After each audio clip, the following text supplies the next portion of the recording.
Dans cette vidéo, on va voir la différence entre fréquence et probabilité. On va voir ça avec cet exercice. Julie a lancé 10 fois un dé équilibré, ça veut dire un dé non truqué, à 6 faces et a eu 4 fois le chiffre 5. Quelle a été la fréquence d'apparition du 5? Je vous rappelle que la fréquence, c'est par exemple une fraction. En haut, on écrit l'effectif de la donnée observée et en bas, on met le total. On a eu 4 fois le chiffre 5 sur un total de 10 lancés, donc la fréquence d'apparition du 5 est 4 sur 10. Ensuite, on nous demande la probabilité d'obtenir 5. On se rappelle que c'est la proportion de chances théoriques. On a combien de chances sur combien d'avoir 5? Il y a une seule face possédant le chiffre 5 sur un total de 6 faces, donc la probabilité d'obtenir 5 est 1 sur 6. On n'a pas obtenu le même résultat qu'à la question 1, et comme par hasard, on nous demande justement d'expliquer la différence entre les deux réponses. L'explication est tout simplement que le nombre de lancers est trop petit. Je vous rappelle que la probabilité est la fréquence théorique que l'on obtiendrait après un très grand nombre de lancers. Or, 10 lancers, ce n'est pas un très grand nombre. Si vous voulez davantage d'explications, ça va venir. Je vous rappelle qu'une fréquence, ça se calcule sur une observation. Par exemple, si on joue à pile ou face 10 fois et qu'on a obtenu 7 fois pile, alors la fréquence de la donnée pile est 7 sur 10.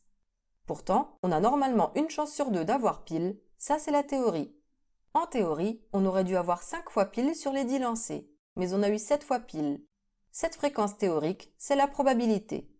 Et ce qu'il faut savoir, c'est que plus le nombre de lancers est grand, plus la fréquence observée est proche de la probabilité. Regardez, ce graphique montre la fréquence de la donnée pile obtenue par 7 personnes ayant lancé chacune 10 fois une pièce.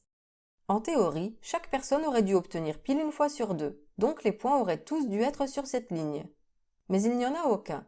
Certains sont proches, mais d'autres sont très éloignés, en particulier celui de la personne 5. C'est normal, il n'y a eu que 10 lancers. Regardez si chaque personne lance maintenant 50 fois la pièce. Les points se rapprochent de la ligne.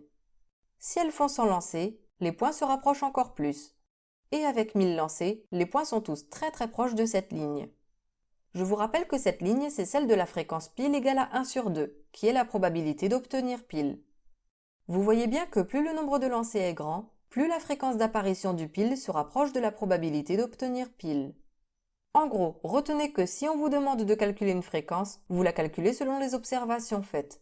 En revanche, si on vous demande la probabilité, c'est en fait la théorie, la fréquence théorique qu'on aurait dû avoir.